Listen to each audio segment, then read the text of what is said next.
I want to talk about the theoretical background of RC circuits.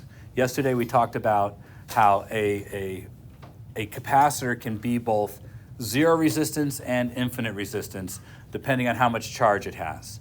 Now today I want to prove that because it can be proven using some base principles. You will need to be able to do this on your own as well. So it is very common on the AP exam for you guys to have to do this derivation. In fact, more common than all of those electrostatic things combined. Although there'll be electrostatic stuff, you'll do Gauss's law, stuff like that. This shows up very frequently. So I want to start with what is essentially the most basic RC circuit there is. And if you've noticed, I've given you quite the homework assignment. It's like 22 problems. I'm kind of changing the way I do homework a little bit. We're going to use nothing but Kirchhoff's first rule for this. It's pretty straightforward, but we're going to be doing some pretty heavy math. So I want to start out by just kind of labeling this out as a very generic RC circuit. And before you draw it out, I'm going to put a switch in there because one of the things that all of these problems share is this idea that we're going to be dealing with time as one of the variables in these. So the switch generally is something that is activated at a specific point in time, and you're going to be asked questions relative to its activation. So they may say at time whatever this occurs. Now, I'm using this circuit, which is super basic, but the truth is I would love to build in a circuit that had both charging and discharging at the same time. There are circuits that look like that, but they'd be more complicated, and I didn't want to make it more complicated than necessary. I've put some of those kind of more complicated circuits in your homework to take a look at. They're not super complicated either, but they allow for charging and discharging with the same circuit under more simple conditions. So let's consider that at time zero, we're going to set some opening parameters. So at time zero, the charge on the capacitor is equal to 0. That has some results too. That also means that the voltage across the capacitor is equal to 0. All right, if the charge on the capacitor is 0, then by extension, the voltage across the capacitor is 0. Let's also establish a couple of things that we're going to need. That the voltage across the resistor depends on the current passing through the resistor, and that the voltage across the capacitor is dependent upon the charge on the capacitor. Again, lowercase q is going to refer to charges that are changing with time. Uppercase Q is generally like a fixed amount of charge. I'm using the uppercase Q and just the formulas just to remind you that these are the formulas that we have. But I will tend to be uppercase and lowercase depending, we'll deal with whether something is time variant or something is constant. Does that make sense? All right. So let's get started here. The switch is closed at time equals 0. There can be no current in the circuit before that, right? Because the switch is open. So we know currently there is no current in the circuit, but the moment the switch is closed is when time equals 0. Everybody good to go? So we close the switch. I have a single loop passing through this circuit, which will generate a relationship that looks like this.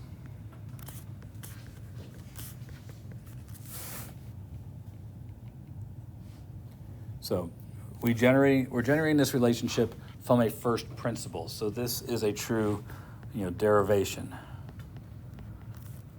No, that doesn't look like an R, so let me rewrite it so it does.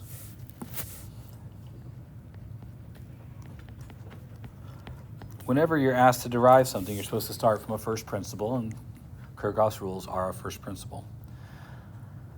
The very next thing I want to do is substitute in for each of our voltages a value representing how we measure the voltage drop across each of those. Now, it's at this moment that I would throw out there on a test, what I'd probably write is create a differential equation that could be used to produce a formula for the charge on the capacitor as a function of time. Because it's right here. Right here is where we have our chance to create a differential equation.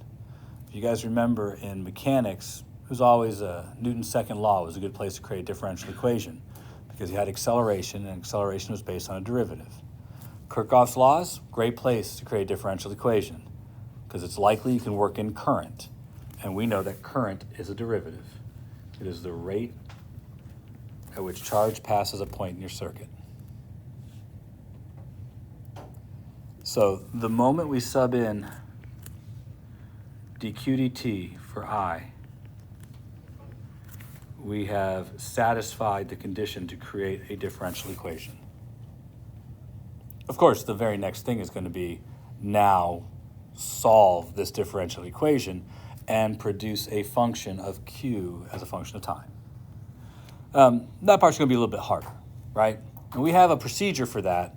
I'm not sure how much you remember the procedure if you were in mechanics last year.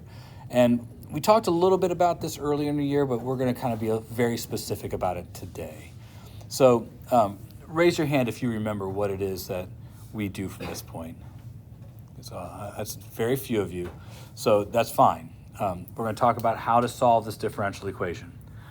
And the beginning part of this is super simple. So let's just get everything out of the way so we can focus on just the math part. Because at this moment, we are only dealing with the math portion. We have created a differential equation. We've done all the physics. We're going to do a process that's called splitting the derivative.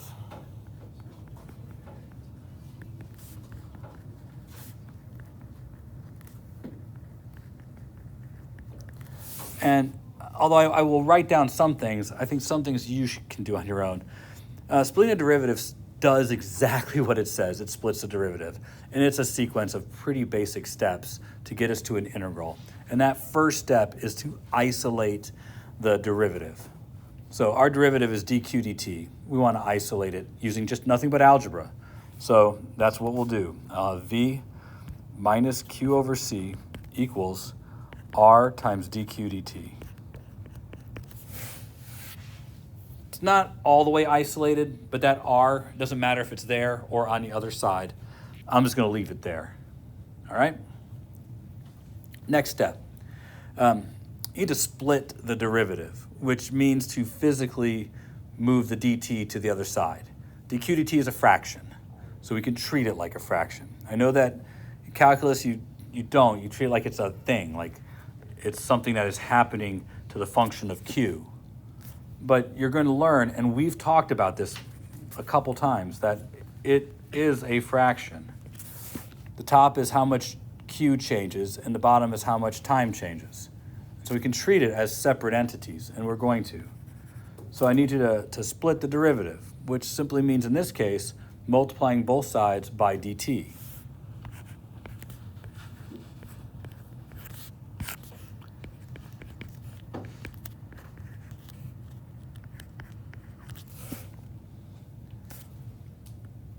Everything I'm putting in blue are constants. They will stay the same over the act of us charging the capacitor. I mean, yes, you can put in a different capacitor, but in this fixed circuit, when we're talking about closing the switch and watching what happens, these values stay the same. They're the voltage supply's potential difference. There's the value of capacitance at the capacitor, and there's the size of the resistor. They're going to stay the same. Now, when we're done, we're probably going to have these three things in our answer somewhere, and they'll tell us how we could tune our circuit to charge faster or charge slower. All right, remember, we are producing a function that shows us the amount of charge in the capacitor as a function of time. So we'll be able to figure some stuff out from this answer. However, we have at least one thing here that's a variable. Q is changing. We know at time equals 0, Q equals 0. And at some future time, Q is going to probably reach its maximum when we get a fully charged capacitor. The next part of this is to set this up for calculus. And to set it up for calculus, we have to get anything that has dt in it on the same side with dt, and anything with dq in it on the same side as dq. Now, I know I could divide both sides by this function, but I'm going to do it a little different. I want to turn that into a single fraction so I can just multiply both sides by the inverse. So I'll get a common denominator here, and that common denominator will be c, so it'll be vc minus q over c. T equals r dq.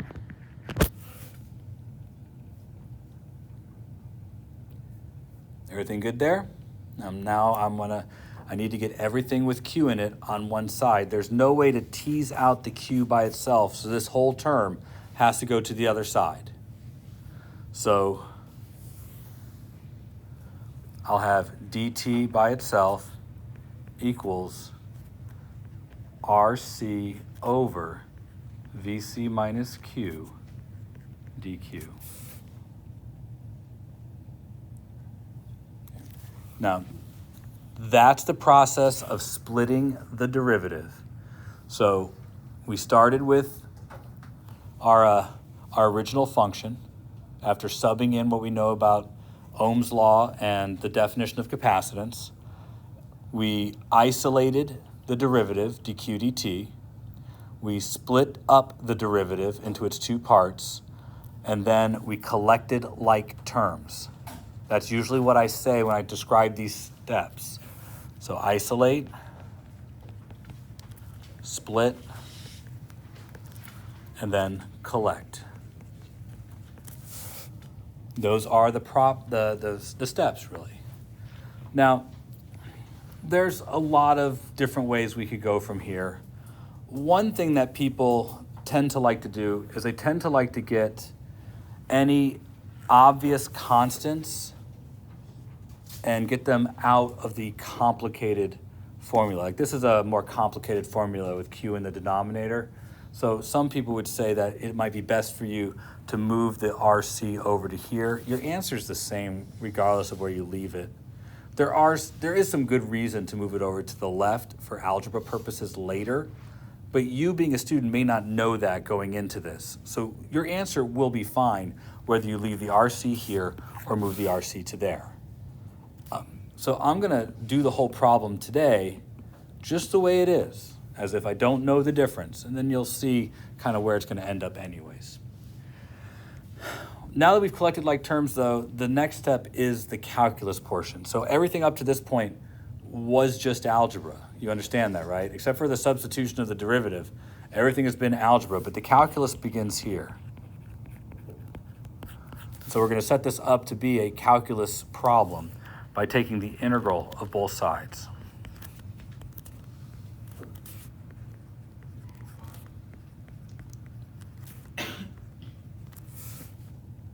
Now, in my class, it is often appropriate to put your limits on your integrals at this point and do these as definite integrals. But truthfully, what you're going to learn in calculus is that these fit the definition of an indefinite integral, and that we're producing a function. But the AP exam tends to look for your boundary conditions here, and they'd like it written on your integrals. If you don't know what I'm talking about, then just do it my way, because you have no reason not to. We're talking about t. Our problem starts at 0 for time. And you generally know a boundary condition. You generally know something about the charge at time 0. And for us, the charge at time 0 is 0, because we're looking at Q on this side. So the charge in the capacitor is what we were told at the beginning, that the capacitor started with 0 charge at time 0. The top of this is just t. We have an open open relationship. We are going to some time in the future. That's what that t represents. It's not a fixed time. It's whatever time in the future we wish to go to see how much the capacitor is charged. In fact, here, this is going to be Q as a function of t. Our upper boundary is that we are trying to produce the function for charge. So we're looking for the charge in the future. Are we good to go? All right. This is where you do calculus. And you either know how to do this now because you've been trained on how to do it, or you don't. You should all be able to do the left side. If you're unable to do so, it's because either you have forgotten something that we did earlier this year, or, I don't know, maybe you never learned it. But this is a polynomial integral. It doesn't say it there, but remember, there is a t to the 0 power there. Bless you. If it's t to the 0 power, we understand that the polynomial rule is add 1 to the exponent, divide by the new exponent. This side's just going to be t evaluated from 0 to t. So it's not particularly complicated. But I am doing all the steps, so I don't want to leave out any steps at all. The next thing will be to put in my top boundary and subtract my bottom boundary, so it's going to be t minus 0. That side's not the hard side to worry about. The hard side is the right side. This one is one where you may not know what to do. So the first thing I'm going to do is get rid of things that I don't need to have as part of my actual work. I'm going to factor out the RC, and that leaves me with 1 divided by VC minus Q dq. This part's harder, and we don't actually have a rule for this. If you look on your equation sheet, you'll see that you have an integral table. The integral table does not have this on there. It kind of does, but we're going to assume it doesn't. There's a procedure for this, and I want you to learn the procedure. This type of integral won't fit easily into your box. Even if even if it was just q to the negative 1, it does not fit into our box because q to the negative 1 can't use the polynomial function. Try to integrate this and you add 1 to your exponent, you get 0 for your exponent, which you then have to divide by in your next step. Can't do that. So this is the one polynomial that doesn't have a simple polynomial function. It has a different function. And this one is one you are supposed to know, that the antiderivative of the inverse is the natural log. This, I do want you to know. The problem is that this isn't the same, right? This isn't just an inverse. It's something else. I'm going to have to deal with the fact that it is something else. We're going to use a process known as U substitution.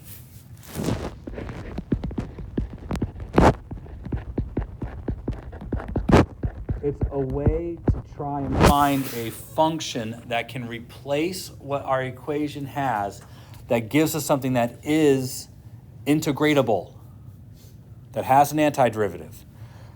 U sub works in narrow circumstances, and for those of you who are in calculus who haven't figured out, U substitution is a chain rule.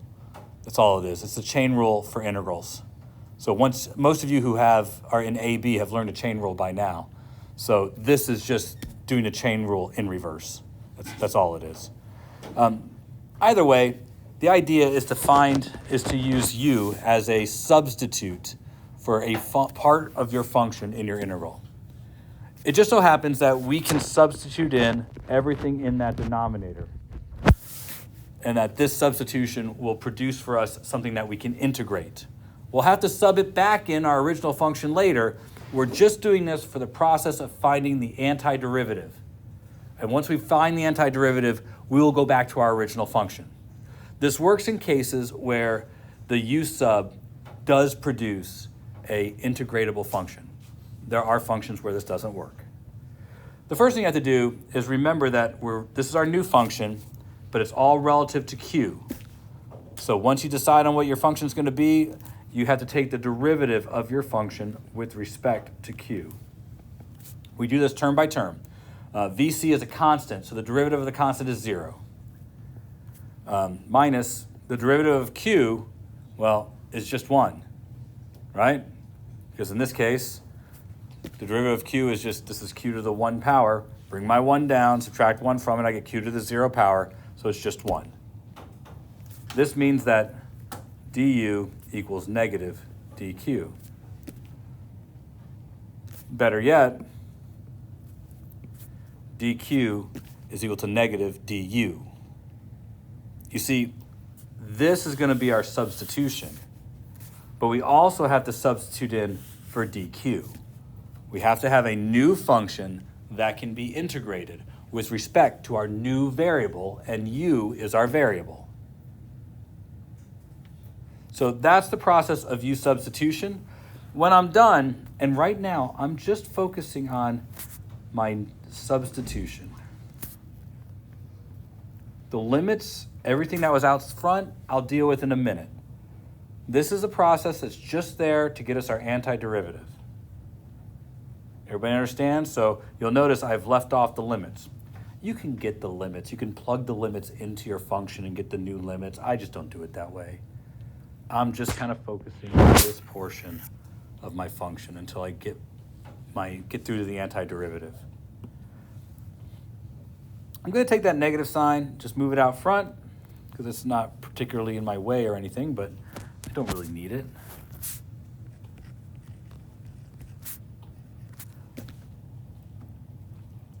And now the antiderivative of 1 over u with respect to u is a known value. It is the natural log.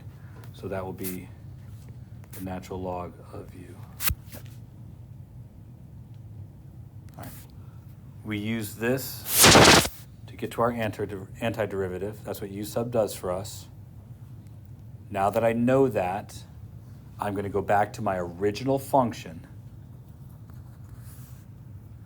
and put in that I have RC times negative natural log of, and I have to put my function in, VC minus Q, evaluated from 0 to Q.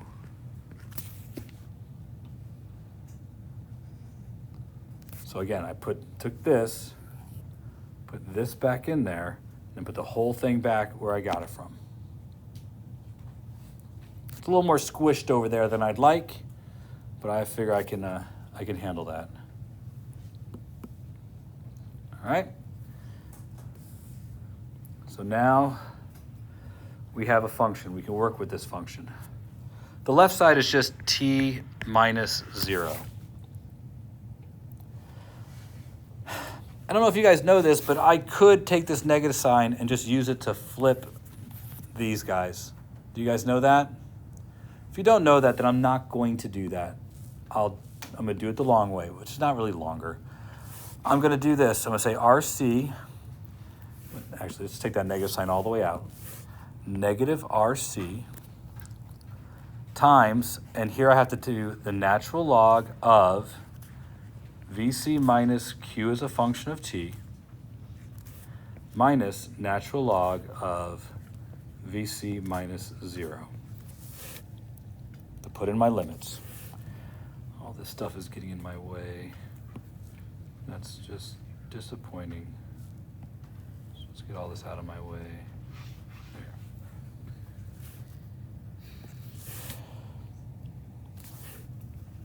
There. All right. So I plugged in my limits. Whew, so much to look at here. We'll keep going. The left side is easy. It's just t. In fact, the left side is so easy, I'm going to move the RC over and get negative t over RC. I'm doing that because the right side is the natural log of this function minus the natural log of this function. And remember, ultimately what I'm trying to do is find out what the function is for Q.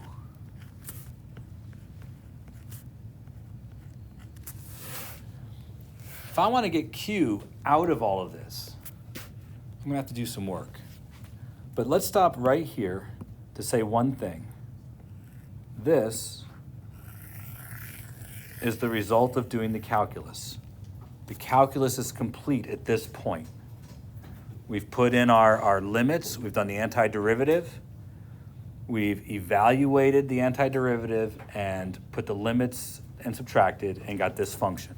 This is the answer from calculus. But this isn't what you have to have. So we've done U sub, we have finished calculus. What's left is algebra. Once you get here, you need to isolate your function for Q. We need to tease out this portion of the function and get it all by itself on one side of the equation. You're supposed to be good at this stuff. I should be able to say to you right now, solve this for Q, and walk around the room and see you do it successfully. And about a third of you can, but there's 2/3 of you who I don't think can. So I want to walk through this even though I'm supposed to know that you can do it. I'm supposed to be able to say to myself, you guys can do that. So let's talk about maybe some things to do to get there. First, you'll notice I have 2 logarithms and I'm subtracting. I got to get the Q out of the logarithm. And you're supposed to know that you can do that by raising both sides to a base e. You guys remember that?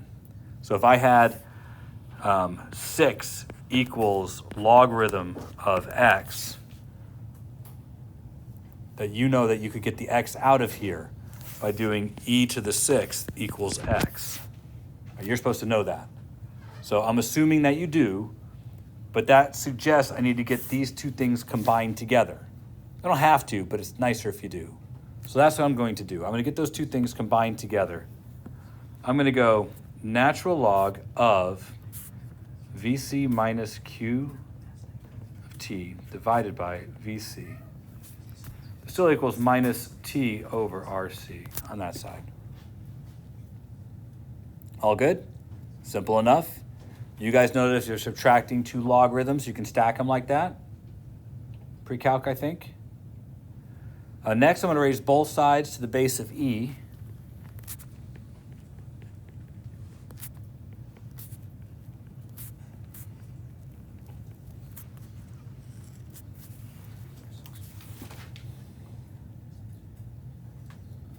All good? Any question about that? Still trying to get QT by itself, so I'm going to multiply both sides by VC.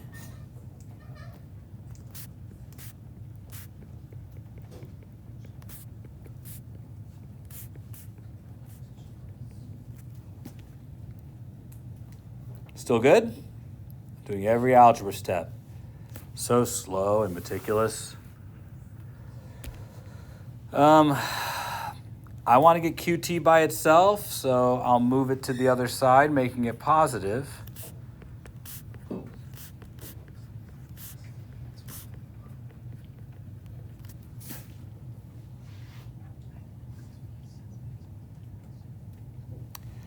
And I know that I could say that I'm done here, but I'm not really done. First, I could factor out that VC. But I want to remind you, the voltage across a capacitor equals Q over C, right? Q equals the voltage across the capacitor times C, but this V is the voltage across my battery, right? That's the voltage of the voltage source in my circuit, which means this would be the total charge available on the capacitor. That's capital Q. That would be a fully charged capacitor, right? Or if you want, Q max. This is when the battery is connected by itself to the capacitor. So I'm going to rewrite this after I factor out the VC.